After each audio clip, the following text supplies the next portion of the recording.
Bismillahirrahmanirrahim. Assalamualaikum warahmatullahi wabarakatuh. Alhamdulillah wassalatu wassalamu. Pertama-tama mari bersyukur dengan mengucapkan alhamdulillah, bersalawat dengan mengucapkan Allahumma shalli ala Muhammad wa ala ali Muhammad. Yang kami hormati Ketua STAI Al-Hidayah Bogor, Bapak Ustadz Dr. Unang Wahidin MPDI. Yang kami hormati pemateri kajian dosen dan tenaga kependidikan Al-Ustadz Dr. Salahuddin LCM Ahum Hafizahullah Ta'ala, dan yang kami hormati dan muliakan seluruh rekan-rekan tenaga kependidikan, para dosen, ya, segenap civitas akademika STAI Al-Hidayah Bogor, yang semoga hari ini semua dalam keadaan sehat dan diberkahi oleh Allah Subhanahu wa taala. Amin Allahumma amin. Alhamdulillah, pada pagi hari ini, di hari Kamis tanggal 2 September 2021, kami dari LDTBA, Lembaga Dakwah Tahfidz dan Bahasa Arab, kembali menyelenggarakan program rutinitas kita, yaitu pengajian dosen dan tendik di tahun akademik 2021-2022. Ini adalah bulan pertama di tahun akademik ini, maka insya Allah Ta'ala setiap hari Kamis, pekan pertama dan pekan ketiga, LDTBA akan menyelenggarakan program rutinnya, yaitu taklim dosen dan tendik, seperti itu. Nah, hari ini alhamdulillah kami ucapkan terima kasih atas kehadiran rekan-rekan dan para dosen semuanya atas undangan kami untuk program taklim, ya, yang hari ini akan disampaikan oleh Al-Ustadz Dr. Salahuddin LCM Ahum dengan tema yang sangat menarik sekali, ya, yaitu beliau akan menyampaikan sebuah tema dengan judul Benteng Masyarakat Islami, ya, Tadabbur Surat An-Nur, ya. Baik, tidak panjang lebar, langsung saja kita akan menyimak, ya, materi yang akan beliau sampaikan. Tapi sebelumnya, bagi rekan-rekan semuanya dimohon nanti mengisi absensi online, ya, yang akan kami kirimkan ke kolom chat, ya, sebagai bukti daftar hadir. Dan selanjutnya bagi teman-teman semuanya yang ingin bertanya bisa mengirimkan pertanyaannya melalui kolom chat, atau juga bisa nanti langsung berinteraksi dengan pemateri kita. Baik, langsung saja kepada Al-Ustadz, kami berikan waktu untuk menyampaikan materi sampai pukul 8:45. Selanjutnya nanti diskusi dan tanya jawab.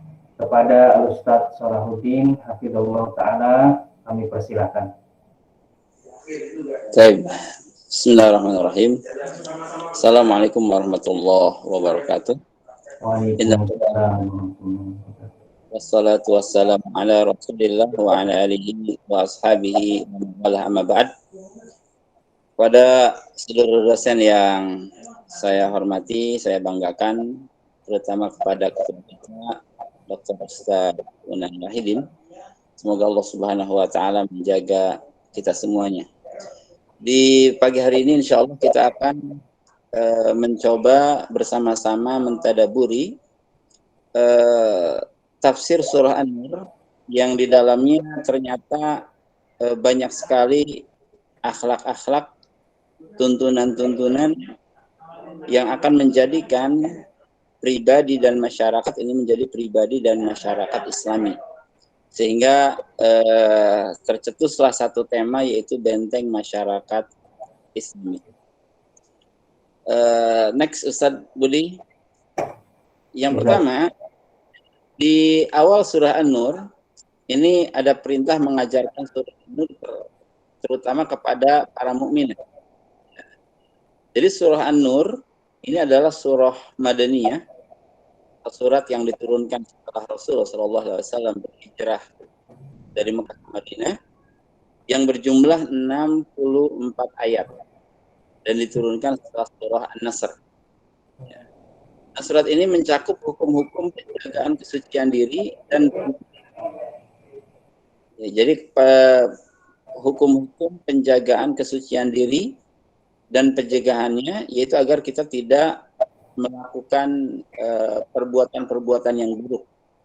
Yang mana keduanya atau penjagaan kesucian dan pencegahannya ini adalah pondasi dari kebaikan masyarakat.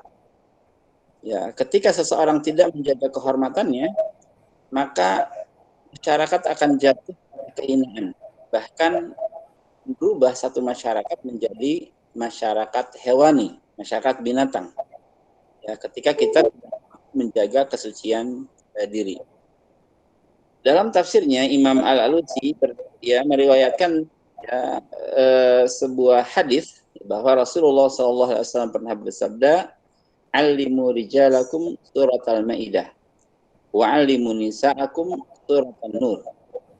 Ajarkanlah kaum laki-laki antara kalian surah Al-Maidah, dan ajarkanlah ya kaum mukminah surah An-Nur. Sehingga surat An-Nur ini adalah surat yang sangat kaji.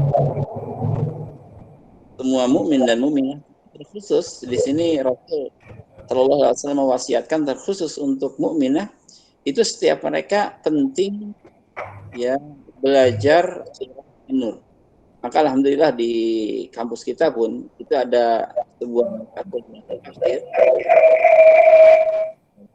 Al-Ahzab dikarenakan pentingnya kandungan-kandungan yang terdapat di dalam surah An-Nur. Nah, kemudian surat yang mulia ini diawali dengan awalan yang unik dalam keindahan, ya, yaitu penetapan kewajiban mengikutinya. Sebab di dalamnya ada hukum-hukum dan ada adab-adab yang luhur. Jadi tidak ada surat Al-Quran yang diawali dengan perintah kecuali surah An-Nur. Ya, Allah Subhanahu wa taala berfirman di dalam surah An-Nur ayat 1, A'udzubillahi minasyaitonirrajim, anzalnaha wa faradnaha. Ini adalah sebuah surat yang kami turunkan dan kami wajibkan. Ini ada dua pembacaan, ada dua qiraah, ada yang membaca faradnaha, ada yang membaca faradnaha. Ya, dan keduanya mutawatir. Ya, sebagaimana yang diungkapkan oleh At-Tabari dan juga di dalam tafsir Jalalain. Jadi boleh dibaca faradnaha, boleh dibaca faradnaha. Ya, ra-nya ditasydidkan. Ya. Dan kata kami turunkan ini pun dalil untuk Ahlus Sunnah wal Jamaah bahwa Al-Quran bersumber dari Allah yang ada di atas. Ya, sebab katanya, ya kata-katanya anzalna, yaitu kami turunkan. Anzalna fiha ayatin bayyinatin la'allakum tadhakkarun. Dan ya kami turunkan di dalamnya tanda-tanda kebesaran Allah yang jelas, yang nyata agar kalian mengingat. Ya, ini ada kata faradnaha. Ini adalah perintah dari Allah Subhanahu wa taala agar kita ya melaksanakan hukum-hukum yang ada di dalam Al-Qur'an secara umum, terkhusus di ayat ini yaitu hukum-hukum yang ada di dalam surah An-Nur. Hukumnya fardhu, hukumnya wajib.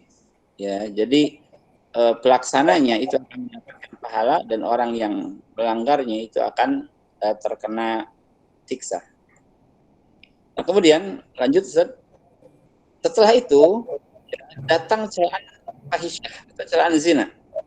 Jadi ayat selanjutnya atau tema selanjutnya di dalam surah An-Nur, setelah Allah Subhanahu wa taala memerintahkan kita untuk melaksanakan ajaran-ajaran Al-Qur'an, Allah kemudian ya datangkan celaan fahisyah zina. Nah, kata fahisyah ini adalah satu dosa yang menurut nas syar'i adalah haram dan menurut akal pun haram. Itu namanya fahisyah. Beda dengan al-ism. Kalau al-ism terkadang dia menurut akal itu baik. Ya, seperti orang mengambil sendal bagus. Menurut akal kan bagus. Mengambil sendal yang bagus gitu ya. Adalah milik orang. Tapi menurut syariat itu buruk. Nah, kalau fahisyah itu adalah satu dosa yang menurut nas syar'i adalah buruk dan juga menurut akal adalah buruk. Ya, kalau dimutlakan fahisyah itu adalah zina. Sebab memang zina itu menurut nas syariat itu buruk dan juga menurut nalar adalah buruk. Ya, maka dicela fahisyah zina dengan celaan yang dapat menyebabkan jiwa suci lari darinya, ya, meninggalkan pelakunya dan segera melaksanakan hukuman hudud, ya, hukuman hudud Allah atas mereka tanpa belas kasih. Hudud di sini ini adalah berbeda dengan takzir, ya. Kalau hudud itu adalah hukuman yang sudah ditentukan kadarnya, seperti orang bujang berzina cambuk 100 kali. Nah, kata 100 kali itu sudah ditetapkan dalam syariat. Orang minum khamr cambuk 40 kali. Kata 40 kali itu ditentukan oleh syariat. Orang menuduh berzina, ya, tanpa bukti dicambuk 80 kali. 80 kali ini ketentuan dari syariat. Nah, setiap hukuman yang ditentukan oleh syariat kadarnya, maka itu yang namanya hudud, ya. Beda dengan takzir. Kalau takzir itu hukuman yang tidak ditetapkan kadarnya oleh syariat. Ya, tadi pezina dicambuk 100 kali, atau kalau dia sudah menikah berzina maka ajak sampai mati. Orang hanya mencium saja. Ya, ada perempuan dia tangkap, dia cium, tapi tidak sampai berzina. Ini dikembalikan kepada takzir sebab tidak ada kadar hukuman yang ditentukan oleh syariat, maka dikembalikan kepada Amirul Mukminin, pada hakim pada waktu itu, ya, kira-kira apa hukumannya, ya, akan kepada hakim dengan syarat hukuman takzir tidak boleh lebih berat dari hukuman hudud. Kalau hukuman hudud berzina itu adalah dicambuk 100 kali, kalau takzir mungkin dicambuknya hanya 50 atau 80 kali, ya, tergantung ijtihad dari sang imam. Jadi kalau zina itu ada hukuman hududnya, ya. Nah, maka Allah berfirman di sini, a'udzubillahi minasyaitonirrajim, az-zaniyatu waz-zani. Perempuan yang berzina dan laki-laki yang berzina. Ya. Fajlidu kulla wahidin minhuma mi'ata, maka jilidlah. Maksud dijilid ini adalah dicambuk. Al-jildu itu kulit. Ya, maka di sini fajlidu, hukum kulitnya atau cambuk kulitnya, ya. Dan syariat Islam menetapkan, ya, boleh mencambuk seluruh kecuali wajah tidak boleh. Jadi punggungnya biasanya, kakaknya dan betisnya ini yang dicambuk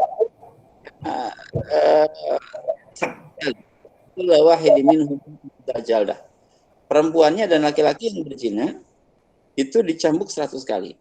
Nah, Ibnu Katsir dan juga As-Sa'di serta mufassir yang lain itu mengatakan ini maksudnya adalah zina ghairu muhsan, yaitu seorang gadis atau bujang yang berzina maka dicambuk, ya, 100 kali. Adapun berzina bukan orang yang sudah pernah menikah kemudian berzina, ya, baik dia masih punya pasangan ataupun tidak, maka bukan 100 kali, ya, atau dilempar pakai batu sampai mati.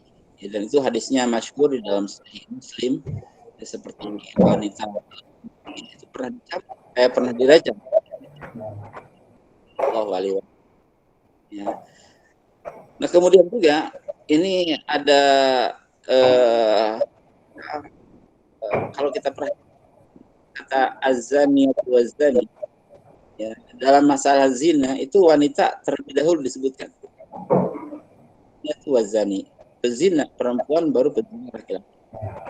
Kalau kita lihat tentang tentang dosa itu Allah Subhanahu wa taala sebutkan laki-laki dulu, wasariqu wasariqatu, ya, dan laki-laki yang mencuri dan perempuan yang mencuri, potonglah tangan keduanya, ya. Wasariqu wasariqatu faqta'u aydiyahuma jazaa'an bima kasaba nakala minallah. Laki-laki yang mencuri dan perempuan yang mencuri maka potonglah kedua tangan mereka, ya. Jadi masing-masing satu tangan. Ini para ulama melihat tentang takdim dan takhir dalam penyebutan kata oleh Allah Azza wa Jalla. Ini ternyata mempunyai begitu hebat, makna yang begitu mendalam, sebab yang berbicaranya adalah Allah. Ya, jadi tidak asal dalam penempatan kalimat. Nah, dalam zina, kenapa dikedepankan perempuan baru laki-laki? Sebab memang sumber perzinaan itu biasanya dari perempuan. Ya, perempuan yang bersolek, perempuan yang berparfum ketika keluar rumah, ya, ini menyebabkan laki-laki menjadi lihat matanya, ya, menjadi bergelora nafsunya. Ya, maka disebutlah perempuan terlebih dahulu. Ya, beda ketika pencurian, biasanya ya tidak keluar rumah. Tapi kalau laki-laki, biasanya dia yang mencari nafkah, yang sehingga dia yang sering keluar rumah, maka mayoritas pencuri itu adalah laki-laki. Ya, walaupun ada perempuan yang mencuri, tapi mayoritas mencuri adalah laki-laki, sehingga ya disebutkan oleh Allah Azza wa Jalla laki-laki yang mencuri kemudian perempuan yang mencuri. Ya, kembali ke zina di sini, ya, fajridu kulla wahidin minhuma mi'ata jaldah. Dan kata mi'ata jaldah ini tidak boleh ditambah. Harus tepat 100. Ya, sebab ini sudah ketentuan dari Allah Subhanahu wa taala. Wala ta'khudhukum bihima ra'fatun fi dinillah. Dan jangan ya kalian merasa berbelas kasih kepada mereka yang dicambuk itu untuk melakukan hukum Allah Subhanahu wa taala. Nah, At-Tabari rahimahullah itu mengatakan, ya, maksud larangan memberikan belas kasih adalah memberikan belas kasih yang menyebabkan tidak ditegakkan hukuman hudud. Ya. Tapi kalau hukuman hudud itu ditegakkan, kemudian kita merasa kasihan, ya, karena rasa sakitnya, itu tidak apa-apa. Itu satu hal yang wajar. Ya, tapi yang dimaksud tidak boleh memberikan belas kasih di sini adalah memberikan belas kasihan yang menyebabkan ya tidak dilaksanakannya hukuman hudud. Ya, maka di sini wala ta'khudhukum bihima ra'fatun fi dinillah in kuntum tu'minuna billahi wal yaumil akhir. Jika kalian benar-benar beriman kepada Allah dan hari akhir. Ya. Wal yashhad adzabahuma ta'ifatun minal mu'minin. Dan hendaknya hukuman ini itu disaksikan oleh taifah dari orang mukmin. Nah, taifah itu berapa minimalnya?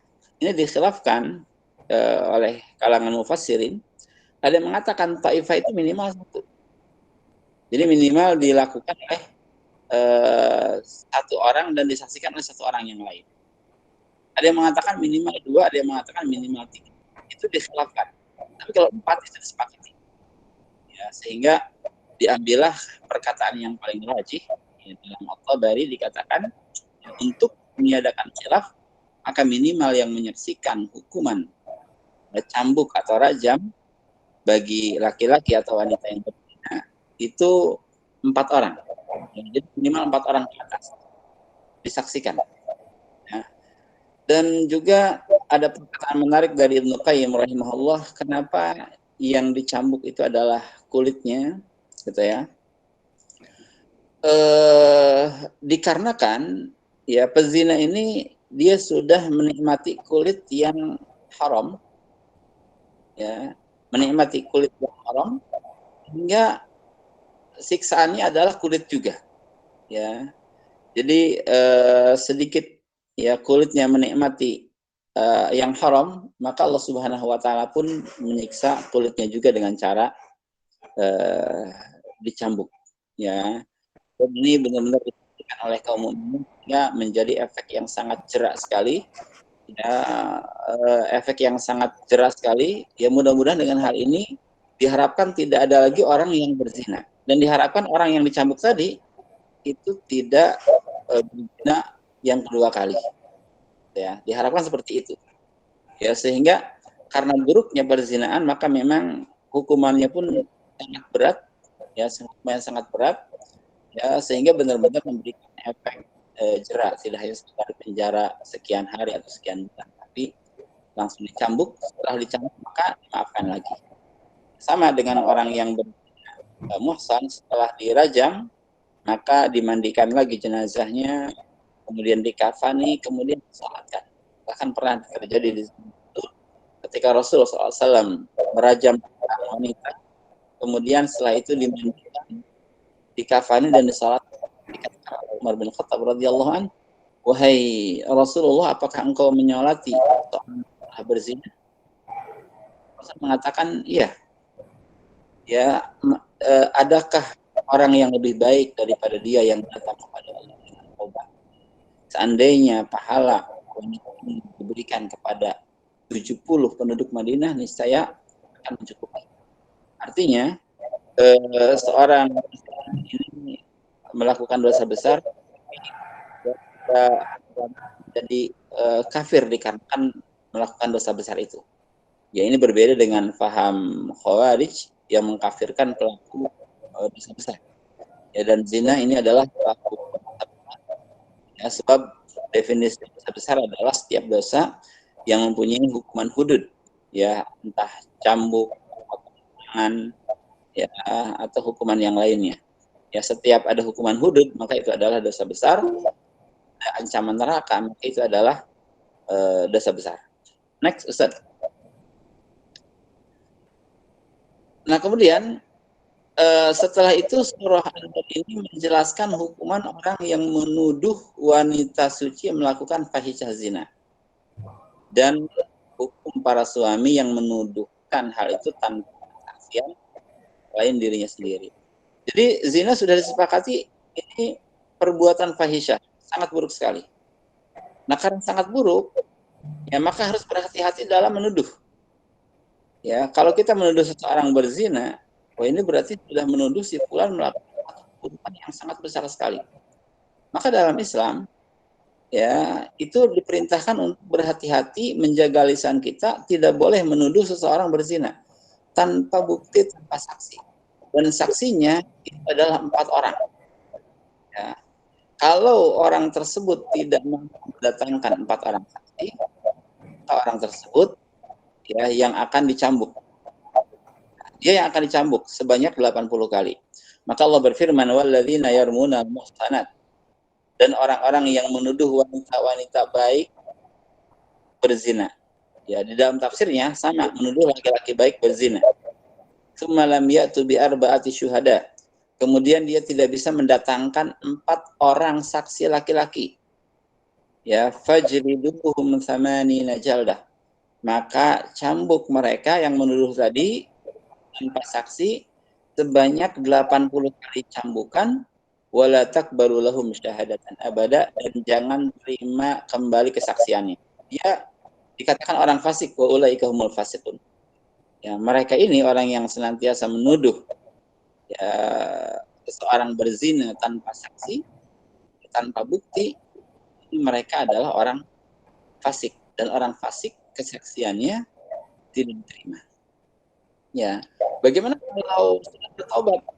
Dia sudah dicambuk 80 kali, sudah bertobat kepada Allah, apakah syahadahnya atau kesaksiannya diterima? Ini dikhilafkan. Ada yang mengatakan tidak. Ya wala taqbaluhum syahadatan abada. Kata abad, orangnya sampai meninggal tidak bisa lagi dijadikan sebagai saksi. Ya, saksi untuk pernikahan, saksi untuk apapun tidak jadi. Ya, sebagian ulama mengatakan kalau bertobat maka tercabut, sebagaimana sifat fasiknya pun tercabut, gitu ya. Ini betapa beratnya dosa zina, dan juga betapa beratnya ya orang menuduh orang lain berzina. Ya. Illa alladzina tabu min ba'di dzalika wa aslahu fa innallaha ghafurur rahim. Kecuali orang-orang yang bertobat setelah itu dan mereka memperbaiki dirinya, sesungguhnya Allah Maha Ghafur, Maha Rahim. Ya, Allah Subhanahu wa taala Maha Pengampun dan Allah Maha Penyayang. Nah, ini dicambuk itu bagi orang yang menuduh kepada selain istrinya. Berbeda hukumnya kalau yang menuduh itu adalah seorang suami kepada istrinya. Itu tidak dicambuk. Ya, itu tidak dicambuk. Maka di ayat selanjutnya itu ada hukuman khusus, ya, yaitu ini berbicara masalah li'an atau mula'anah, walladzina yarmuna azwajahum. Dan seseorang yang menuduh istri mereka berzina. Jadi ini seorang suami yang menuduh istri berzina.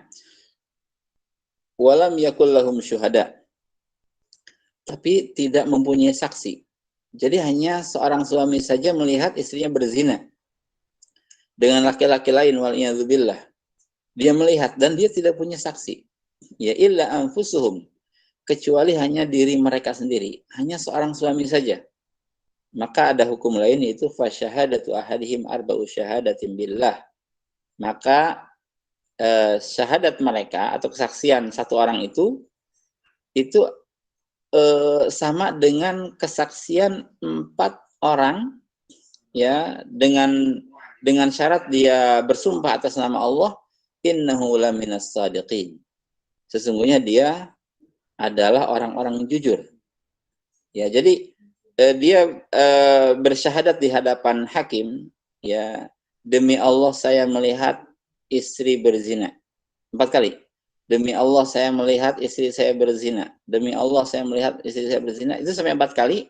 Kalau dia sudah berani bersumpah 4 kali, maka itu adalah pengganti dari 4 saksi tadi. Dan dia dinyatakan orang yang jujur. Ya. Wal khamisatu anna la'natallahi alaihi in kana minal kadzibin. Ya, dan dia diperintahkan lagi bersumpah yang kelima, ya, dengan mengatakan jika saya berdusta maka saya akan mendapatkan laknat Allah Subhanahu wa taala. Ya, jadi wal khamisatu anna la'natallahi alaihi in kana minal kadzibin. Dan sumpah yang kelima, laknat Allah akan menimpanya jika dia dusta. Nah, kalau dia sudah berani bersumpah 5 kali tadi, maka istrinya harus dirajam sampai mati. Ya, sebab dia dinyatakan orang yang benar. Ya, dia seperti orang yang melihat. Ya, walaupun tidak ada saksi.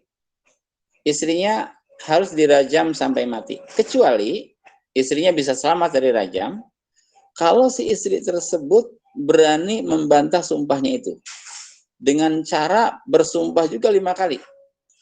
Ya. Wa yadra'u anhal adzaba an tashhada arba'a syahadatin billah innahu laminal kadzibin. Ya, dan azab atau hukuman rajam ini, ya, akan diangkat dari istri, artinya tidak jadi dilakukan kalau si istri berani bersumpah 4 kali atas nama Allah. Dan kalau si istri berani bersumpah atas nama Allah, maka sungguh suaminya adalah pendusta. Ya, maka dia mengatakan, ya, demi Allah saya tidak berzina. Atau demi Allah, ya, suami saya berdusta. Dengan perkataan seperti itu. Ya, demi Allah saya tidak berzina, demi Allah saya tidak berzina. Sampai 4 kali. Wal khamisata anna ghadaballahi 'alaiha in kana minas shadiqin. Dan istri ini pun bersumpah yang kelima, ya, seandainya dia benar, artinya seandainya suami saya benar, niscaya murka Allah akan menimpa saya. Nah, ini yang dinamakan dengan mula'anah. Ya, saling melaknat antara suami dengan istri. Kalau sudah terjadi mula'anah, maka keduanya dipisahkan. Ya, dipisahkan dan tidak pernah bisa rujuk kembali. Ya, beda dengan talak atau beda dengan khulu, ya, itu bisa rujuk kembali dengan syarat-syarat yang sudah diketahui. Tapi kalau li'an atau mula'anah, itu mereka terjadi fasakh, ya, batal tali pernikahan mereka dan tidak pernah bisa rujuk kembali. Ya, ini kalau terjadi tuduhan zina dari seorang suami kepada istrinya. Lanjut, Ustaz. Nah, lalu Allah Subhanahu wa taala menyebutkan ayat-ayat tentang, ya, qissatul ifk atau hadisul ifk atau cerita dusta. Cerita yang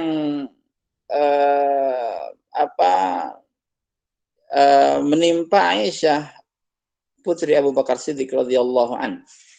Ya, jadi Aisyah radhiyallahu anha itu pernah dituduh oleh orang-orang munafik di zaman Rasul, ya, dituduh untuk berzina dengan seorang sahabat yaitu Safwan ibnu al-Mu'attal radhiyallahu an.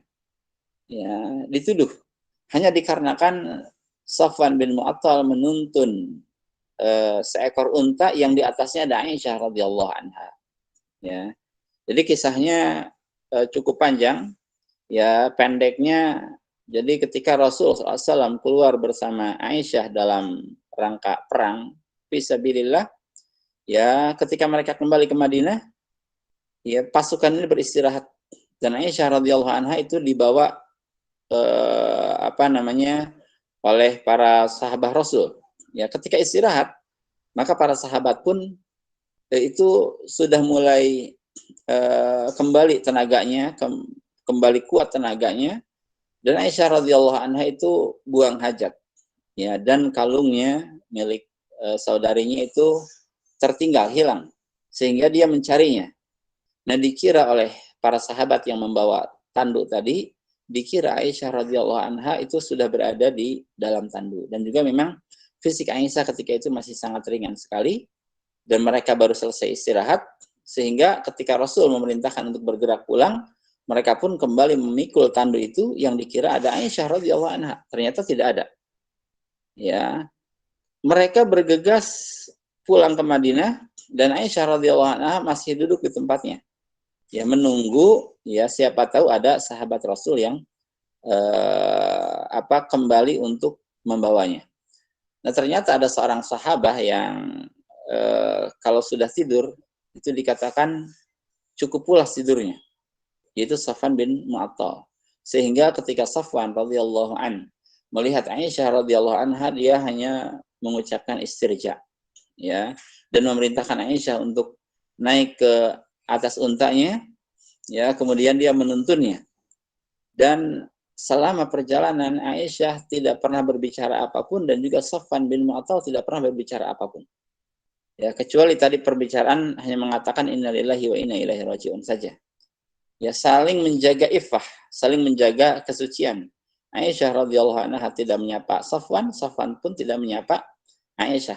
Sampai datang ke Madinah, ketika sampai di Madinah, orang-orang munafik, terutama gembong munafik, yaitu Abdullah bin Ubay bin Salul, ketika melihat Safwan dan di atasnya ada Aisyah radhiyallahu anha, maka mulailah dihembuskan, ya, fitnah zina atau hadisul if, cerita dusta Aisyah berzina dengan Safwan, sampai Allah Subhanahu wa taala menurunkan surah An-Nur, ya, untuk menyucikan nama Aisyah radhiyallahu anha. Ya, dan setelah Aisyah dibebaskan oleh Allah Azza wa Jalla bahwa beliau tidak berzina, maka kalangan orang mukmin yang ikut-ikutan menuduh itu dicambuk 80 kali. Ya, beda dengan Abdullah bin Ubay bin Salul, dia tidak dicambuk. Ya, sebab apa? Dia akan dilipat gandakan nanti azabnya di neraka nanti. Nah, dari sini ada beberapa penjelasan. Pertama, peringatan kepada setiap mukmin tentang azab yang besar yang Allah siapkan untuk mereka yang menyebarkan kisah dusta. Ya, kisah dusta ini kisah yang sangat buruk sekali. Ya. Kemudian juga perintah untuk kaum mukminin untuk senantiasa mengecek kebenaran kabar. Jangan langsung percaya. Kewajiban berprasangka baik, husnudzon. Ya, ini yang dituduh Aisyah radhiyallahu anha.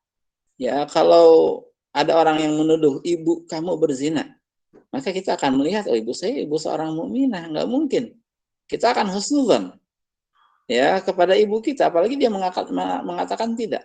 Kita husnudzon, apalagi yang dituduh itu adalah Aisyah radhiyallahu anha, ya, dan juga peringatan dari mengikuti langkah-langkah setan, ya. Ini pembebasan nama Aisyah radhiyallahu anha oleh Allah Azza wa Jalla, sehingga jika ada orang yang masih meyakini Aisyah pernah berzina padahal telah turun surah An-Nur, maka dia kafir. Ya, berbeda dengan orang yang menuduh Aisyah berzina sebelum diturunkan surah An-Nur. Dia hanya fasik saja, tidak sampai kafir. Maka hanya dicambuk 80 kali. Tapi kalau surah An-Nur sudah diturunkan, masih ada orang yang menuduh Aisyah berzina, maka dia kafir karena mendustakan ayat ini. Lanjut, Ustaz. Nah, kemudian selanjutnya, ketika surah yang mulia ini telah selesai menerangkan keburukan zina dan balasan menuduh wanita yang baik berzina, maka surat ini mulai menerangkan adab-adab yang akan menjauhkan kita dari perzinahan. Ya, pertama ada meminta izin. Ya, jangan sampai kita masuk ke dalam rumah orang lain tanpa izin. Sebab bisa jadi kita akan melihat aurat. Ya, dan juga bisa jadi akan terjadi perzinahan ketika itu. Ya, main masuk saja kepada orang lain. Itu tidak boleh. Maka dikatakan oleh Allah Azza wa Jalla, ya ayyuhalladzina amanu la tadkhulu buyutan ghairu buyutikum hatta tasta'nisu wa tusallimu ala ahliha dzalikum khairul lakum la'allakum tadhakkarun. Hai orang-orang yang beriman, janganlah kalian masuk ke satu rumah selain rumah kalian sampai kalian minta izin dan memberikan salam. Ya, prakteknya salam dulu baru izin. Assalamualaikum, a'adkhul? Gitu ya. Assalamualaikum, boleh masuk enggak? Gitu ya. Sampai kalian minta izin dan memberikan salam kepada penghuni rumah, dan hal itu lebih baik untuk kalian agar kalian mengingat. Ya, kecuali masuk ke rumah yang memang disediakan untuk umum, itu tidak perlu minta izin dulu. Ya, dan itu pun diterangkan dalam surah An-Nur, yang memang di sana ada satu kepentingan untuk kita seperti masuk ke hotel, itu nggak perlu izin dulu. Assalamualaikum, boleh masuk, itu enggak. Atau ke Indomaret, ke Alfamaret, itu tidak usah izin. Ya, saya boleh masuk atau tidak? Tidak. Memang itu memang dibangun untuk dimasuki oleh siapapun, ya, tanpa izin. Tapi kalau rumah yang diisi ada keluarga di sana, maka itu yang harus meminta izin dan harus memberikan salam. Kemudian ada perintah menundukkan pandangan, ya, untuk laki-laki dan juga untuk perempuan, dua-duanya, ya. Terutama untuk laki-laki, maka Allah kedepankan laki-laki daripada perempuan. Ya, kullil mu'minin yaghuddu min absarihim wa yahfadzu furujahum. Katakanlah kepada orang-orang beriman, hendaknya mereka menundukkan sebagian pandangan mereka. Hanya sebagian, tidak seluruhnya. Sebab kita tidak diperintahkan untuk merem, ya, tapi sebagian pandangan kita. Ya, wa yahfadzu furujahum. Tapi kalau furuj itu semuanya. Bukan min furujihim, bukan wa yahfadzu min furujihim, tapi wa yahfadzu furujahum. Jadi kalau menjaga farj, kemaluan, ini harus 100%. Harus total. Tapi kalau menjaga pandangan itu tidak bisa total. Ya, sebab kita tidak mungkin menunduk terus, itu tidak mungkin. Maka Allah mengatakan min absarihim. Ya, beda dengan furuj, wa yahfadzu furujahum, dan menjaga farj mereka secara total. Dzalika azkalahum innallaha khabirum bima yasnaun. Hal itu lebih suci untuk mereka dan Allah Maha tahu terhadap apa yang mereka lakukan. Ya, innallaha khabir. Artinya Allah Subhanahu wa taala tahu orang-orang yang mempunyai pandangan-pandangan yang buruk, ya, atau menggunakan kacamata hitam seolah-olah tidak melihat padahal dia melihat. Itu Allah khabir, Allah tahu. Wa kullil mu'minati yaghuddna min absarihinna wa yahfazna furujahunna wa la yubdina zinatahunna illa ma dhahara minha. Kemudian ada perintah menundukkan pandangan untuk wanita, ya, dan juga menjaga kehormatan mereka dan tidak boleh menampakkan perhiasan kecuali apa yang biasa nampak. Nah, ya, apa yang biasa nampak ini dikhilafkan, ada yang mengatakan wajahnya dan telapak tangannya. Ada juga yang mengatakan seluruh tubuh wanita adalah aurat kecuali pakaian luar. Sebab pakaian luar tidak mungkin ditutup oleh yang lainnya. Lanjut, Ustaz, dikit lagi. Ya, ada 3 menit lagi ya. Iya, Ustaz. Nah, kemudian langkah berikutnya surah An-Nur ini memotivasi mukmin dan mukminah untuk melangsungkan pernikahan dengan orang yang saleh taat beragama tanpa menganggap kekurangan harta sebagai penghalang. Ya. Jadi ini pun tujuannya agar terjadi masyarakat Islami. Zina diharamkan, maka solusinya menikah. Itu dalam Islam. Ketika mengharamkan sesuatu, Islam memberikan solusi. Ya, beda dengan hukum manusia mengharamkan sesuatu, tapi tidak ada solusi, hanya tidak boleh saja. Ya, tapi nggak ada solusi. Tapi kalau Allah SWT haram zina, tapi silakan menikah. Nah, ini diberikan sesuatu yang pahit, justru diganti dengan sesuatu yang manis. Itu manisnya menikah. Wa ankihul ayyama minkum was-salihina min ibadikum wa imaikum ya, dan nikahkanlah orang-orang yang sendiri di antara kalian dan orang-orang di antara hamba sahaya kalian, laki-laki dan perempuan. Jika mereka fakir, iyakunu fuqara yughnihumullahu min fadlih, maka Allah akan berikan fadilah dari Allah. Ya, jadi jangan sampai rasa fakir kita menghalangi kita untuk menikah. Kalau ada mahar dan sedikit walimah, laksanakan. Next, sedikit lagi, Sat. Ya, Ustaz. Adapun bagi mereka yang masih sulit melangsungkan pernikahan, harus membuatnya dengan sifat iffah, sampai memudahkannya untuk menikah. Wal yasta'fifil ladzina la yajiduna nikahan hatta yughniyahumullahu min fadli. Kalau belum bisa memberikan mahar, ya uangnya sangat-sangat kering, maka jaga iffah, tundukkan pandangan, jaga lisan, berpuasa, ya, sampai Allah Subhanahu wa taala memberikan fadilah. Wallahu alam. Ini mungkin Ustaz Budi ya, dan juga yang lainnya. Semoga Allah Subhanahu wa taala memberikan manfaat kepada kita semua. Allah alam. Fadhol. Terima kasih Ustaz atas materi yang telah diberikan. Semoga bermanfaat buat kita semua. Baik, kita buka sesi diskusi dan tanya jawab. Ini sudah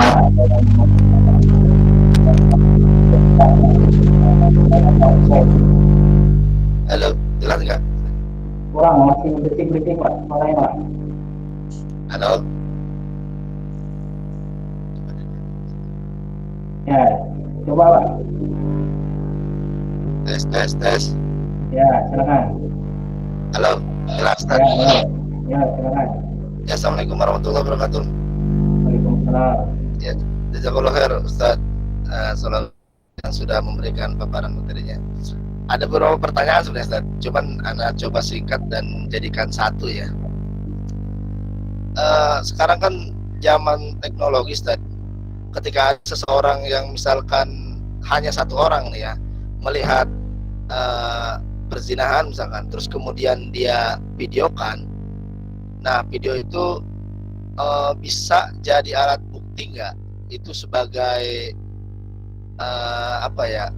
bukti bahwa seseorang itu sudah berzina gitu, walaupun nggak ada saksi lain selain yang melihat dan dia memvideokan gitu. Dan kalau di negara hukum kita kan yang sedang berjalan, video itu bisa jadi alat bukti ketika seorang ahli sudah mengecek keaslian video tersebut gitu, bukan editing gitu. Nah, kasus yang kedua, ketika ada seseorang yang mengaku bahwa dia pernah berzina atau seorang pezina lah, apakah kita kan hanya berdasarkan pengakuan orang tersebut yang melakukan? Ketika kita memanggil dia seorang pezina atau misalkan kalau sekarang tuh pekerja inilah PSK gitu, apakah kita juga terkena dosa sebagai penuduh karena kita nggak melihat secara langsung, tapi berdasarkan pengakuan orang tersebut gitu. Yang ketiga, seorang istri mendapati suaminya berzina, tapi kan dia juga hanya berdasarkan bukti yang dia lihat, bukan dia melihat secara langsung gitu. Nah, kemudian dia berdasarkan bukti tersebut mengajukan hulu ke pengadilan agama. Apakah itu diperbolehkan, Ustaz? Syukron, jazakallahu khair. Baik, terima kasih. Nah, pertanyaan pertama ini dari Pak Ubed sama seperti kayak Pak Hidayatin Ajar, Ustaz. Beliau juga bertanya di pesan kolom chat dirinya. Jadi kita hidup di era kemajuan teknologi terkait dengan pentingnya saksi dalam kasus perbuatan zina. Apa bisa kalau rekaman CCTV dijadikan sebagai bukti ya atau saksi? Nah, ini sama mungkin ya tadi dengan pertanyaan pertama. Silakan Ustaz. Jazakallahu khair. Iya, zina ini untuk buktinya harus benar-benar ini ya. Kalau para ulama itu sangat detail sekali. Artinya harus benar-benar melihat bahwa si fulan bukan hanya sekedar memeluk saja. Ya, bahkan di zaman Rasul itu hampir tidak ada orang yang pernah membuktikan zina dengan mata kepalanya sendiri. Yang ada itu adalah pengakuan dari seorang wanita itu sendiri yang bertobat kepada Rasul, ya, kepada Allah Azza wa Jalla, wahai Rasulullah, saya ingin bertobat, saya telah melakukan fahisyah. Jadi karena pengakuan, hampir tidak pernah ada orang yang menyaksikan, apalagi 4 orang menyaksikan si fulan berzina. Sebagaimana tenggelamnya ember ke dalam sumur, gitu ya. Nah, ketika ada CCTV, seseorang berdua berada di kamarnya misalkan, maka ketika ditayangkan di hadapan manusia yang lain, maka manusia itu akan menjadi saksi. Tapi itu pun harus konfirmasi. Ini hanya sekedar pelukan saja, atau memang sudah terjadi hubungan berzinaan. Konfirmasi itu akan diiyakan atau ditidakkan oleh pelakunya. Ketika dia membenarkan, maka dijatuhilah dia orang yang melakukan berzinaan. Ketika tidak, ya maka tidak terjadi hukuman itu. Saya hanya berpelukan saja misalkan.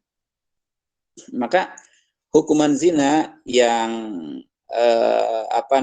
yang menyebabkan adanya hukuman hudud itu ada syaratnya. Ya, pertama zinanya benar-benar zina besar, yaitu zina kemaluan. Yang kedua, ya tanpa ada syubhat sama sekali. Ya, syubhat itu seperti orang yang melakukan hubungan dikira istrinya padahal bukan. Itu syubhat. Itu kalau orang ada yang seperti itu tidak terjadi hukuman hudud. Atau bukan dikarenakan syubhat nikah. Syubhat nikah itu seperti orang yang melakukan hubungan suami istri dengan pernikahan batil, dikira pernikahannya sah. Padahal setelah dicek ini pernikahannya tidak sah nih. Ya, orang menikah hanya disaksikan oleh satu orang misalkan. Dia kira satu orang itu sudah menjadi sah pernikahan. Padahal tidak sah pernikahannya. Ya, atau walinya tetangganya, padahal bapaknya ada. Itu tidak sah nikahnya. Tapi dia sudah melakukan hubungan suami istri. Itu tidak dikatakan sebagai zina yang menyebabkan hukuman hudud. Ya, jadi kalau misalkan ada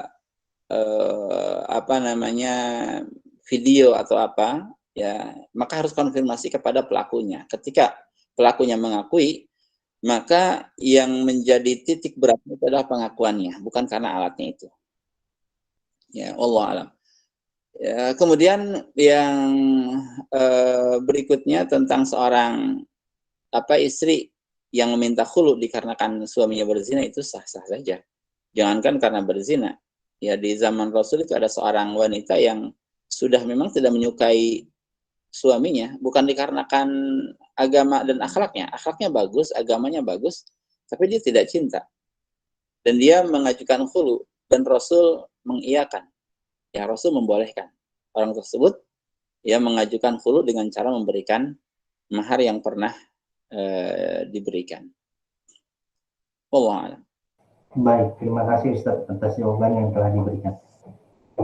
Begitu ya Pak Ubaidillah, jawabannya mudah-mudahan bisa dipahami. Selanjutnya ini dari Pak Harun Sutara, apa hikmah di balik hukum Islam Ustaz? Hikmah di balik apa hukum Islam? Iya Ustaz. Ya, kalau berkaitan dengan hukuman hudud tadi, hukuman zina ya, dirajam sampai mati dan dicambuk 100 kali. Nah, ini hikmahnya sangat besar sekali. Jadi hanya hukum Islam ini yang sifatnya pertengahan, ya, tidak sampai ya orang pezina langsung dipenggal, tidak demikian. Tapi ada syarat-syarat dan ada penghalang-penghalang. Ya, tidak terlalu ringan juga tidak terlalu berat, tapi pas sesuai dengan hukum yang berlaku. Sebab memang hukum ini bersumber dari Allah Azza wa Jalla yang Maha Adil. Ya, berbeda dengan hukum kita, mungkin hukum manusia, ya seorang mencuri ayam bisa dibakar hidup-hidup atau yang lainnya. Ya, terkadang berlebihan, juga terkadang sangat ringan sekali. Ya, tapi kalau hukum dari Allah Azza wa Jalla ini sangat pas sekali, ya, dan terbukti dengan menggunakan hukum ini, ya ketika terjadi masyarakat Islami di zaman Rasul, itu sedikit sekali orang yang melakukan perzinahan. Hanya sedikit sekali, hanya beberapa gelintir orang yang melakukan perzinahan setelah itu. Ya, padahal tadinya telah terjadi perzinahan di mana-mana di kota Mekah, bahkan wanita-wanita memasang bendera di hadapan rumah, di depan rumahnya. Siapapun yang ingin melakukan perzinahan silahkan masuk ke dalam rumahnya. Ya, itu terjadi merajalela perzinahan di mana-mana di Mekah sebelum masuknya Islam kepada mereka.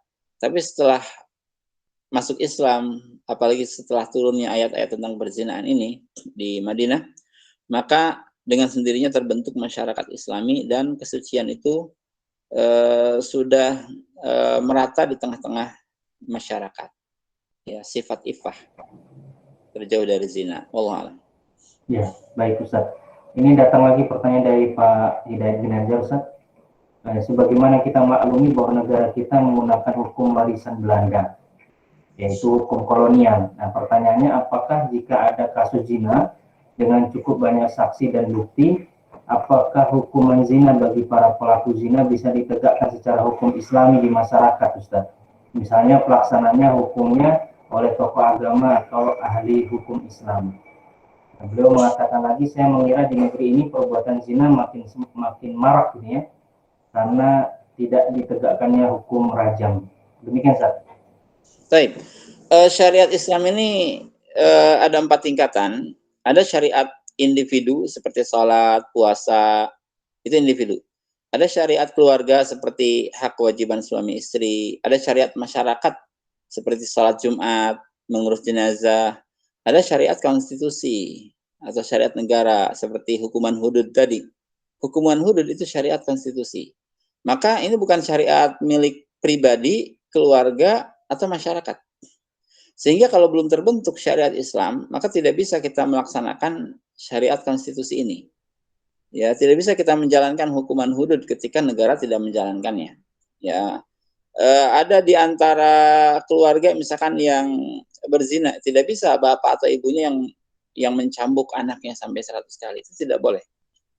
Sebab sekali lagi ini levelnya bukan level individu. Sebab akan terjadi kerusakan di mana-mana kalau syariat konstitusi dilakukan oleh individu atau keluarga atau masyarakat. Dosanya siapa ya? Dosa para pemangku kebijakan sana. Kenapa tidak diterapkan syariat Islam? Wallahu a'lam. Baik, terima kasih Ustaz atas jawabannya. Ini Pak Ubaidillah ingin nanya lagi. Silakan Pak Ubaid. Satu lagi Ustaz, terakhir Ustaz. Ya. Kan di Aceh masih masuk wilayah Indonesia, artinya tetap dalam negara kesatuan Republik Indonesia menganut sistem demokrasi. Akan tetapi kan seperti yang kita tahu, dia diberikan hak khusus ya, yaitu boleh menerapkan salah satunya ya hukum tentang perzinahan, mabuk-mabukan dan lain sebagainya. Tapi kan yang seperti yang kita tahu ketika ini kan konstitusi, artinya negara, sebuah negara yang harus menerapkan hal itu, Ustaz. Yang ingin Anda tanyakan adalah tentang sah atau tidak ketika ada seorang pemabuk atau pezina dihukum hudud gitu misalnya, Ustaz. Khawatirnya mereka di dunia udah dicambuk, ternyata pas di akhir nih sah, kasihan sedobel gitu. Gitu, Ustaz. Baik, jazakallah. Iya, itu sah sebab konstitusi mensahkannya. Ya, negara Indonesia membolehkannya. Artinya itu tarafnya sudah taraf konstitusi khusus untuk di Aceh. Ya, mudah-mudahan juga bisa melebar ke Jawa Barat dan Jazirah Jawa ini seluruhnya dan seluruh Indonesia. Ya, sebab ketika ada izin maka hal itu sah. Itu seperti konstitusi. Dan orang yang sudah mendapatkan hukuman hudud di dunia, ya dia tidak akan mendapatkan hukuman lagi di akhirat. Jadi seolah-olah dia tidak pernah melakukan perzinahan. Ya, orang berzina kemudian dicambuk seolah-olah dia tidak berzina. Dan ya perlu dikatakan bahwa seorang pezina dikatakan pezina selama dia berzina dan belum bertobat. Ketika sudah bertobat maka dia menjadi seorang yang ifah lagi. Ya, seorang yang menjaga kesuciannya lagi. Ya, sebagaimana orang musyrik akan dikatakan bertobat. Kalau dia bertobat maka dia seorang muwahhid lagi. Orang kafir dikatakan kafir selama belum bertobat. Kalau dia sudah syahadatain maka sudah tidak dikatakan kafir lagi. Dan begitu seterusnya. Allah. Baik. Pertanyaan terakhir Ustaz ya dari Pak Heriansah, bagaimana status pezina lalu dinikahkan dalam keadaan hamil? Apakah harus akad ulang dan bagaimana status anaknya Ustaz? Iya. Ini dikhilafkan oleh para ulama fikih ya. Dalam madhab Imam Ahmad itu tidak boleh sebab hamil itu termasuk masa iddah dan orang dalam masa iddah tidak boleh menikah. gitu ya. Dalam mazhab Syafi'i masih diperbolehkan menikah, tetapi dengan syarat tidak boleh menggaulinya selama dia belum melahirkan. Ya, sebab air yang haram itu tidak boleh disiram dengan air yang halal, gitu ya. Dan kalau sudah terjadi, maka pernikahannya sah dalam mazhab Syafi'i ketika syarat dan rukunnya terpenuhi. Artinya ada saksi, ada akad, ada wali, ya, maka nikahnya sah. Wallahu a'lam. Baik, terima kasih Ustadz. Mungkin ini sesi terakhir. Ustadz bisa memberikan kesimpulan atau kalimat penutup kepada kami. Silakan Ustadz. Saya bisa khair. Nah, ini surat An-Nur ini memang berisi adab-adab dan akhlak-akhlak yang insya Allah jika kita renungkan, kita amalkan, ini akan menjadikan masyarakat menjadi masyarakat Islami dan pribadi pun menjadi pribadi Islami. Dan alhamdulillah ya, satu mata kuliah kita di STI Al-Hidayah ini ada yang namanya tafsir surah An-Nur dan surah Al-Ahzab. Mudah-mudahan dengan hal ini bisa memberikan kontribusi yang berharga untuk masyarakat. Wallahu a'lam. Baik, terima kasih Ustaz Jazakumullah khairan katsiran atas waktu dan materi yang telah diberikan kepada kami. Semoga bermanfaat dan bisa diamalkan dalam kehidupan sehari-hari. Baik rekan-rekan dan para dosen semua, kita cukupkan pertemuan pengajian pada kesempatan pagi hari ini. Insya Allah kita akan bertemu kembali di hari Kamis pekan ketiga di bulan September dengan pemateri Ustaz Ibrahim Bafatul Hafizahullah Ta'ala. Kita tutup dengan bersama-sama membaca doa kafaratul majlis.